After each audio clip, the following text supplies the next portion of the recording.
बिस्मिल्लाहिर्रहमानिर्रहीम। अस्सलाम वालेकुम स्टूडेंट्स। आज का हमारा टॉपिक है the suspense account, errors and the trial balance. जैसा कि हमने पहले जाना कि जो we looked at errors that do not effect the trial balance, जो कि एरर्स थे हमारे पास, उसमें ट्रायल बैलेंस पे उसका कोई इफ़ेक्ट नहीं होता था। लेकिन जो अब हम एरर्स देखेंगे उसका ट्रायल बैलेंस पे इफ़ेक्ट भी होगा और उससे ट्रायल बैलेंस एग्री भी नहीं होगा, इक्वल भी नहीं होगा। और ये एरर कौन से हैं? These include incorrect addition in any account, किसी में इनकरेक्ट एडिशन कर देना, किसी अकाउंट में कोई कम या ज़्यादा ऐड कर देना। Make any entry on only one side of the account, e.g. A debit but no credit, a credit but no debit. Means कि हम डेबिट में एंट्री कर दें लेकिन क्रेडिट में ना कर सके, या क्रेडिट में कर दें डेबिट में ना कर सके। Entering a different amount on the debit side from the amount on the credit side, या क्रेडिट और डेबिट में डिफरेंट अमाउंट्स जो है ना वो हम कर दें। लाइक एक में हमने 40 ऐड किया, डेबिट को 40 किया और क्रेडिट को 50 कर दिया, दो डिफरेंट अमाउंट्स होगी। इससे ट्रायल बैलेंस एग्री भी नहीं होगा और इससे उसमें डिफरेंस आएगा जिसमें हम इनकरेक्ट करेंगे। लाइक अगर हम कम है, क्रेडिट कम है, तो फिर ट्रायल बैलेंस में क्रेडिट कम आएगा। अगर डेबिट कम है तो डेबिट में कम आएगा। जिसमें ज़्यादा होगा उसमें ज़्यादा आएगा, जिसमें कम होगा उसमें कम आएगा। डेबिट और क्रेडिट में डिफरेंस आ जाएगा। Suspense account, we should try very hard to find errors when the trial balance totals are not equal. हम ये कोशिश करेंगे कि पहले तो एरर्स को हम फाइंड करें कि ट्रायल बैलेंस में जब इक्वल नहीं हो रहा। लेकिन अगर हम इन एरर्स को ना तलाश कर सकें, फिर हम उस बैलेंस को एग्री करने के लिए, उसके ट्रायल बैलेंस के टोटल को एग्री करने के लिए हम एक अमाउंट इंसर्ट करेंगे और उस डिफरेंस को सस्पेंस अकाउंट का नाम दिया जाता है। जैसे अगर हमारे पास है क्रेडिट साइड पे कम है कोई अमाउंट, लाइक 100 कम है, तो हम 100 अमाउंट उसमें क्रेडिट साइड पे इंसर्ट कर देंगे। अगर डेबिट साइड पे कम है, लाइक डेबिट साइड पे कम आ गया है 100, तो हम 100 डेबिट साइड पे कर देंगे। उस अमाउंट को सस्पेंस अकाउंट का नाम दिया जाता है, जो कि हम अपने पास से इंसर्ट करते हैं।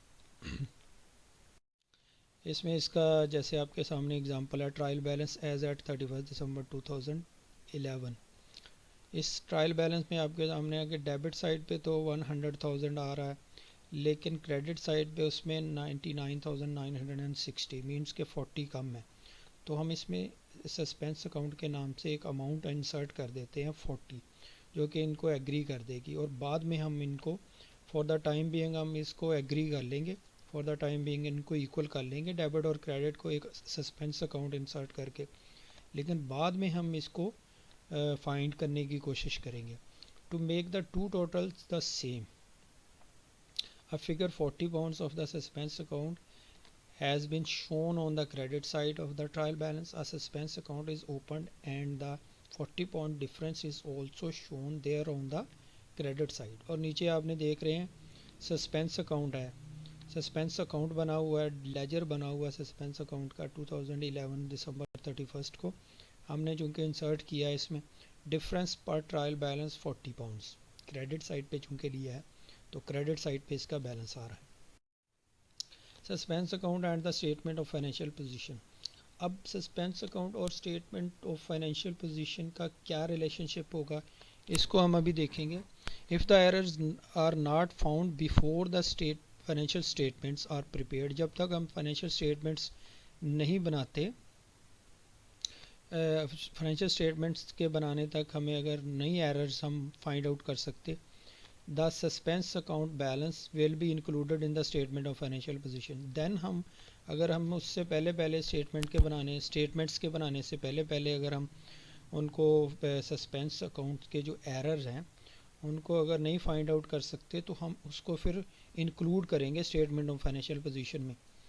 Where the balance is credit balance, अगर क्रेडिट बैलेंस होगा तो हम इसको क्या करेंगे, कैपिटल साइड या लाइबिलिटी साइड पे इसको ऐड करेंगे। इंक्लूड करेंगे। और अगर ये बैलेंस डेबिट बैलेंस हो तो हम इसको कौन सी साइड, एसेट साइड पे, स्टेटमेंट ऑफ फाइनेंशियल पोजीशन की एसेट साइड पे इसको इंक्लूड करेंगे।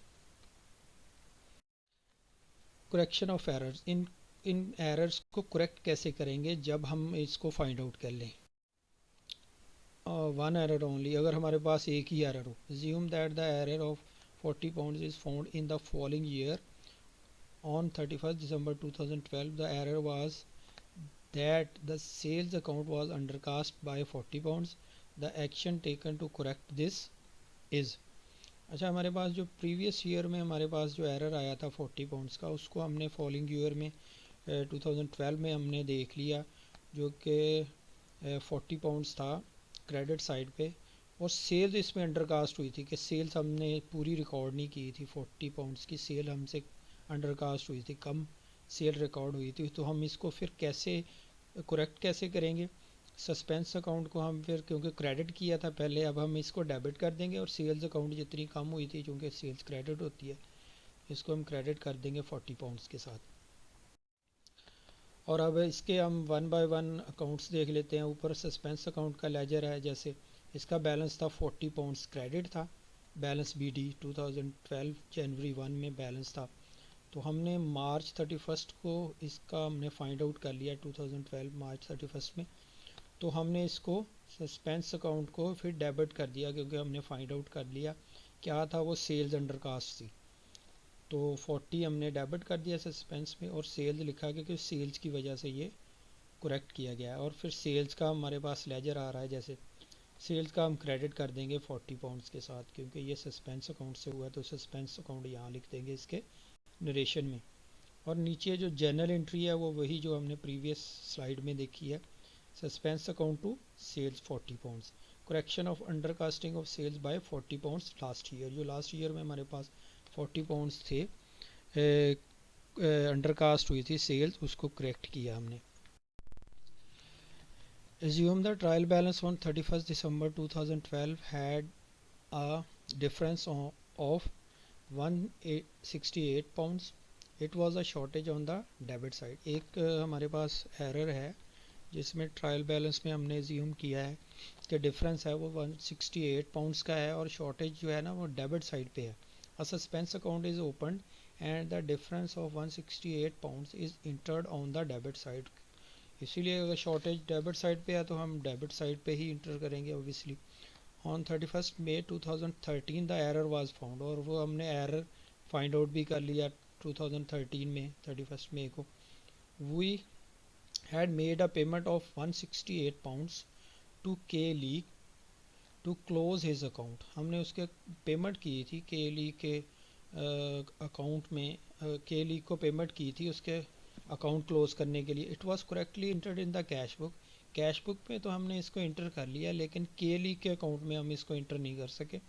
फर्स्ट ऑफ ऑल ये क्या करेंगे, the account of K Lee is debited with 168 pounds as it should have been in 2012। चूँकि 2012 में ये हमने करेक्ट करना था, के ली के अकाउंट में डेबिट कर देंगे, जो कि हमने 2012 में किया जाना चाहिए था, लेकिन हम चूँकि उसमें हमारे पास ओमिट हो गया, उसको हम नहीं कर सके रिकॉर्ड। और सेकेंडली जब suspense account is credited with 168 so that the account can be closed. ताकि सस्पेंस अकाउंट में हम क्रेडिट कर दें, जो कि हमने डेबिट साइड पे किया था 168 को, उसका बैलेंस लिया था, हम क्रेडिट कर देंगे तो वो क्लोज हो जाएगा सस्पेंस अकाउंट खुद ब खुद। तो हम अब देखते हैं कि इन दोनों में से कैसे हम करेंगे। ये देखिए, जैसे केली का अकाउंट जब हम लेंगे तो इसका बैलेंस था प्रीवियस 2013 में हमारे पास है बैलेंस आया इसका, जो कि 2012 में हमने क्लोज करना चाहा था लेकिन नहीं कर सके उसको। अब जो ओपनिंग बैलेंस है के ली का 2013 में एज इट इज़ ही चला आ रहा है, 168 है बैलेंस BD क्रेडिट साइड पे। तो जब हम इसका फाइंड आउट कर लिया उसके एरर को, तो हमने उसको फिर डेबिट किया है, 168 डेबिट होगा, और बैंक से हमने पेमेंट की थी तो 2013 मई 31 को। द अकाउंट ऑफ के ली की इज़ नो करेक्ट, अब उसका अकाउंट क्लोज हो गया है, करेक्ट हो गया। अब सस्पेंस अकाउंट में कैसे करेंगे? सस्पेंस अकाउंट में हमारे पास बैलेंस आ रहा है जनवरी 1 में 2013 में 168 डेबिट साइड पे बैलेंस BD। तो हम इसको क्लोज करेंगे कि क्रेडिट करके 168 हमने क्रेडिट किया। क्यों किया? ये के लीग का हमने फाइंड आउट किया है कि के लीग के अकाउंट में ये एडजस्ट होगा। तो डेबिट और क्रेडिट इक्वल हो गए तो ये ज़ीरो हो गया, सस्पेंस अकाउंट क्लोज हो गया। और इसकी जैसे जर्नल एंट्रीज देख रहे हैं, के लीग डेबिट किया हमने और सस्पेंस अकाउंट को क्रेडिट किया, दोनों क्लोज हो गए accounts. Correction of non entry of payment last year in the के लीग्स अकाउंट, जो कि हमने एंट्री नहीं कर सके पेमेंट की लास्ट ईयर में, वो हमने करेक्ट कर दी। एंड देन है हमारे पास मोर देन वन एरर, एक से ज़्यादा एरर अगर हो। तो पहले तो हमने देखा एक एक एरर था डेबिट साइड पे और एक क्रेडिट साइड पे एक एक एरर को देखा। अब हम देखेंगे मोर देन वन एरर, एक से ज़्यादा एरर हो। The trial balance at 31 December 2010 showed a difference of 77 pounds being a shortage on the debit side. ये शॉर्टेज है डेबिट साइड पे 77 पाउंड्स की। A suspense account is open, एक suspense account हमने ओपन किया और 77 की डेबिट साइड पे यहाँ पे शॉर्टेज थी, उसमें 77 पाउंड्स अमाउंट इंसर्ट कर दी। And the difference of 77 pound is entered on the debit side of the account on 28 February 2011। 28 February 2011 को all the error from the previous year were found, सारे के सारे एरर्स हमने find out कर लिए। Error कौन कौन थे? A, B एंड C थे। ए कौन सा था? A cheque of 150 pounds paid to L Kent had been correctly entered in the cash book but had not been entered in the Kent's account। एक चेक था, हमने पे किया L Kent को, जो कि कैश बुक में तो हमने उसको एंटर कर दिया, लेकिन उसके पर्सनल अकाउंट में, कैंट के पर्सनल अकाउंट में हम एंटर नहीं कर सकेंगे। इसको हम देखेंगे। एक तो the purchase account had been undercast bye 20 pounds. अब परचेज जो है ना अंडरकास्ट होगी, मींस के कम हमने उसके परचेजेस अकाउंट में कम हमने रिकॉर्ड किया, तो 20 और कर देंगे purchases account to suspense account. जैसे उसमें एल कैंट की जब होगी तो ये इसकी एंट्री होगी एल कैंट की ए की होगी, पे किया है तो लाइबिलिटी कम होगी L Kant to suspense account. और नीचे परचेजेज अकाउंट की जो 20 की होगी वो होगी हमारे पास परचेजेज। हम और ऐड करने के लिए तो परचेजेस को डेबिट करना पड़ेगा, परचेजेस टू सस्पेंस अकाउंट। नीचे है सी पार्ट है, a cheque of 93 pounds received from K Sand had been correctly entered in the cash book. हमने रिसीव किया है चेक के सैंड से, हमारा डेटर है, but had not been entered in Sand's account.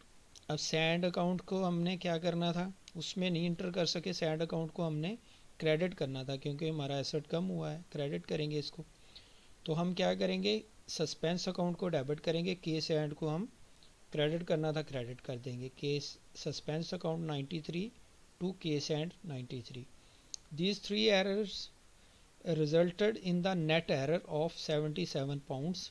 ये इनका net error जो आया है 77 पाउंड्स आया है, जो कि डेबिट है।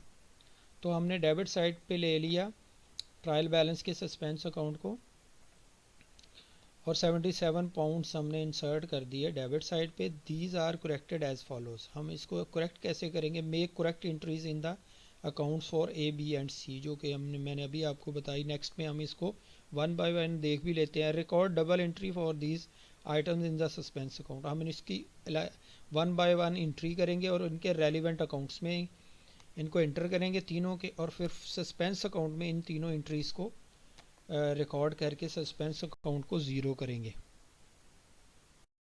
ये देखते हैं, ये देखें एल कैंट है हमारे पास, इसको चूँकि हमने डेबिट करना था, चूँकि हमने इसको पेमेंट की थी L Kant to suspense account. नीचे आपको जर्नल में नज़र भी आ रहा है, ये एंट्री आप देखें, जर्नल एंट्रीज़ यहाँ पे नीचे देखें अगर आप 2012 February 28 L Kant to suspense account.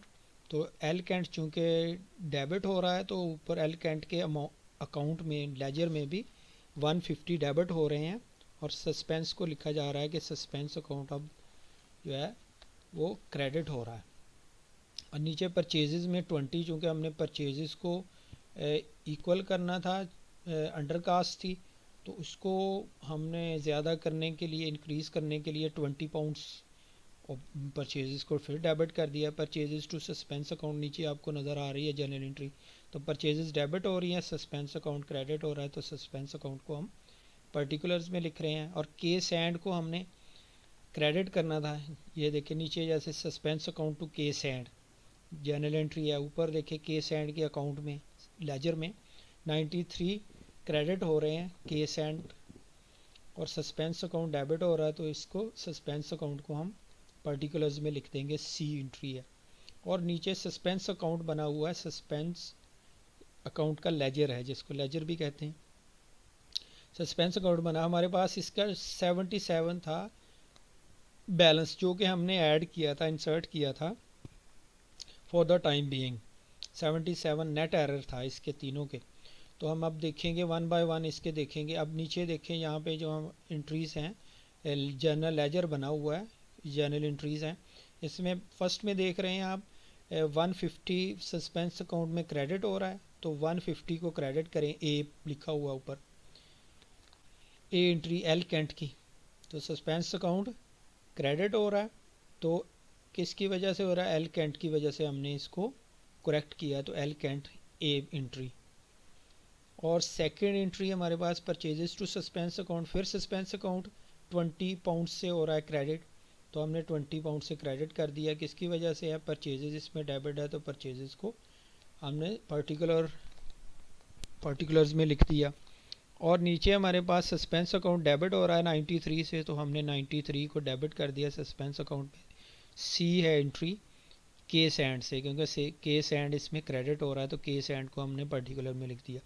अब जब हम इन दोनों को ऐड करेंगे, सस्पेंस अकाउंट डेबिट और क्रेडिट साइड को, तो 170 हो जाएगा। इट मीन्स के सस्पेंस अकाउंट क्लोज हो जाएगा, क्योंकि ये नल एंड वॉइड हो जाएंगे ये दोनों साइड्स।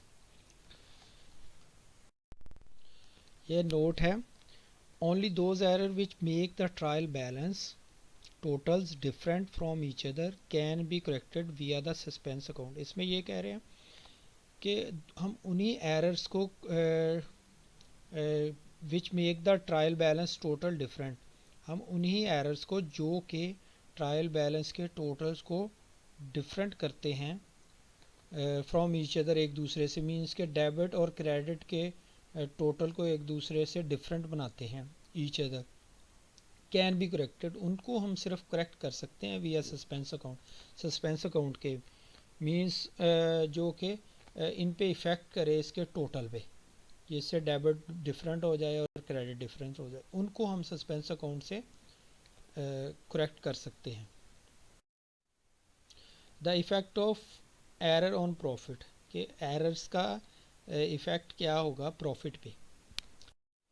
इसमें देख रहे हैं जैसे इनकम स्टेटमेंट बनी हुई है फॉर द ईयर एंडिंग 31 दिसंबर 2011। इसमें sales less cost of sales, opening inventory, purchases है, लेस क्लोजिंग इन्वेंट्री है, और ग्रॉस प्रॉफिट आ गया, उसमें से डिस्काउंट रिसीव्ड और एक्सपेंसेस लेस करके नेट प्रॉफिट आ गया 52,030। और नेक्स्ट है स्टेटमेंट ऑफ फाइनेंशियल पोजीशन, भी इसी डेट की है।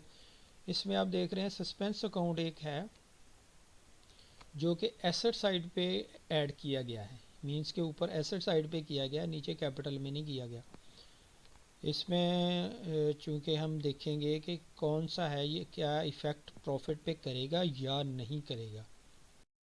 इसमें error which do not affect profit calculation, अब इस पे कौन से इफ़ेक्ट होंगे जो जो कि प्रॉफिट कैलकुलेशन पे इफ़ेक्ट नहीं करेंगे, ये एरर्स वो हैं।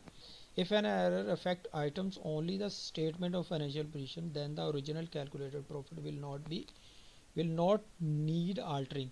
अगर जो एरर अफेक्ट करे सिर्फ स्टेटमेंट ऑफ फाइनेंशियल पोजीशन की आइटम्स पे, तो हम प्रॉफिट को आल्टर करने की ज़रूरत नहीं, क्योंकि ये तो जो इनकम स्टेटमेंट की आइटम्स पे इफ़ेक्ट करेगा देन उसमें profit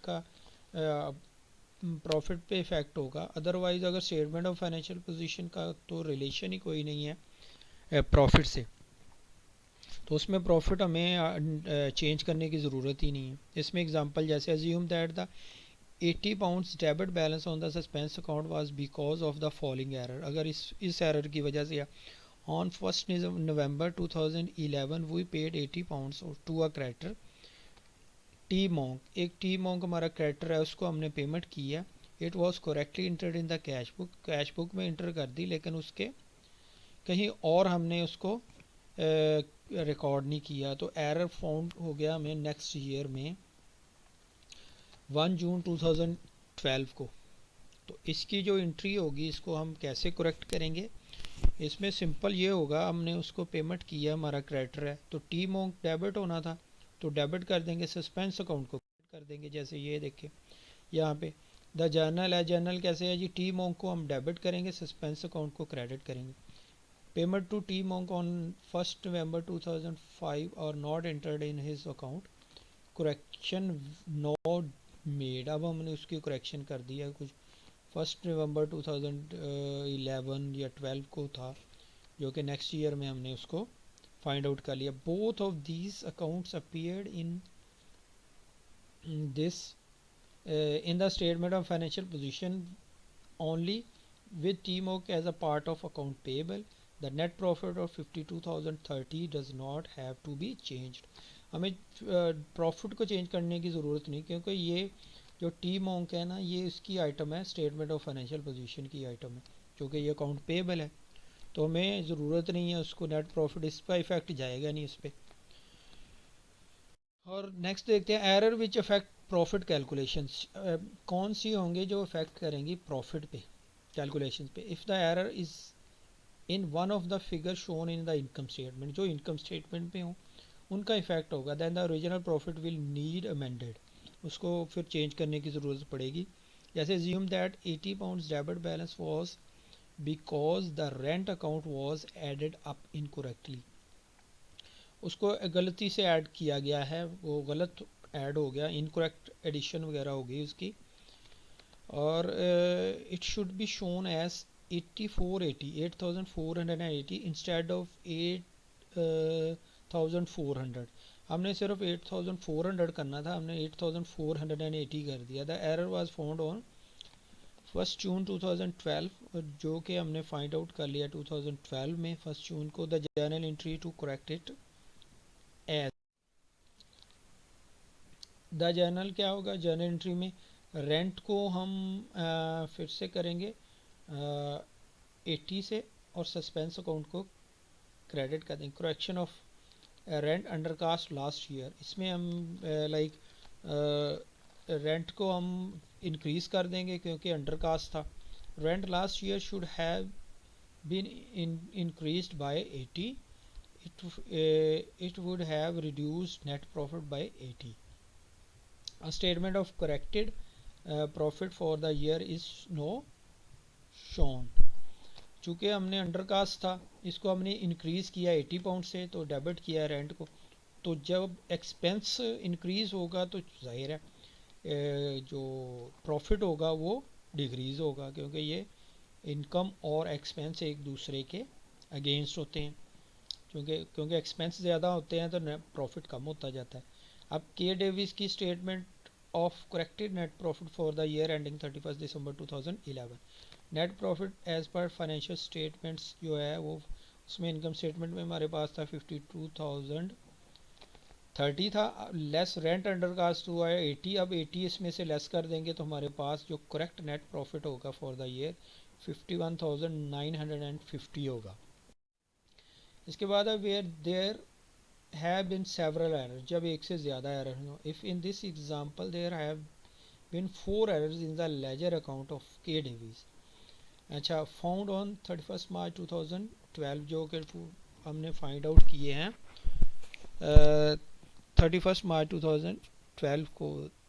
there correction can no be seen, अब हम इसको देख सकते हैं करेक्शन को। assume that the net difference had also been 80 pounds, अब इनका नेट डिफरेंस 80 पाउंड्स ही है। अच्छा, सेल्स की है, अब जो हमारे प्रीवियस देखा उसमें भी 80 पाउंड्स ही था, इसमें भी 80 पाउंड्स ही है, लेकिन इसमें 4 एरर्स हैं, उनका नेट है एरर जो 80 पाउंड्स है। सेल्स ओवरकास्ट बाय, सेल्स को हमने ओवरकास्ट कर दिया 90 पाउंड से, तो हम इसको कम कर देंगे, सेल्स को डेबिट करेंगे तो कम हो जाएगी। अच्छा, सस्पेंस अकाउंट को क्रेडिट कर देंगे। ऐसे इंश्योरेंस अंडरकास्ट बाय, इंश्योरेंस को अंडरकास्ट कर दिया, इंश्योरेंस एक्सपेंस है तो इंश्योरेंस को हम इंक्रीज़ करने के लिए इसको डेबिट कर देंगे, क्योंकि एक्सपेंस जब इंक्रीज़ होते हैं तो उनको डेबिट करते हैं। Insurance expense to suspense account. Cash received from a debtor E Silva entered in the cash book only, cash book में सिर्फ उसको एंटर किया है, रिसीव किया है जो उससे कैश, तो हमने कैश बुक में अगर उसको किया है तो कैश उसमें रिसीव किया है, इसको सिल्वा को हमने क्रेडिट करना था। Suspense account to E Silva 50 pound से कर देंगे। अब परचेज ऑफ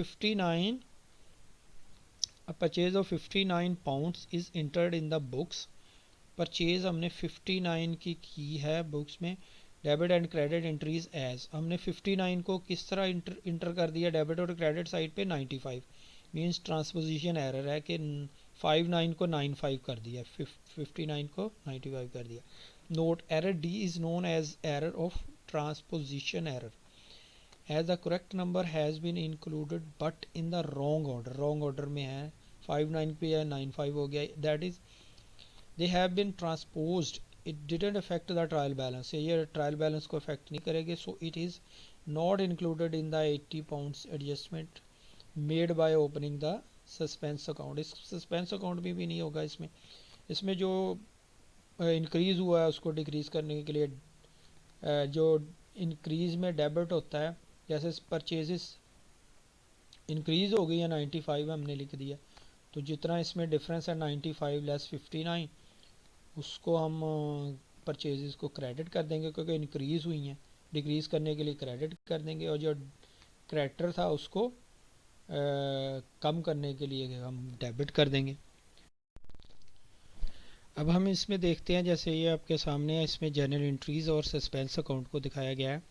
जैसे इसमें फर्स्ट जर्नल एंट्री है कि सेल्स टू सस्पेंस अकाउंट, चूँकि सेल्स ओवरकास्ट हो गई थी, इसको कम करने के लिए हम डिक्रीज़ करने के लिए इसको डेबिट कर देंगे, क्योंकि सेल्स जब इंक्रीज़ होती है क्रेडिट होती है, जब डिक्रीज़ होती है तो हम डिक्रीज़ करने के लिए इसको डेबिट कर देंगे और सस्पेंस अकाउंट को क्रेडिट कर देंगे।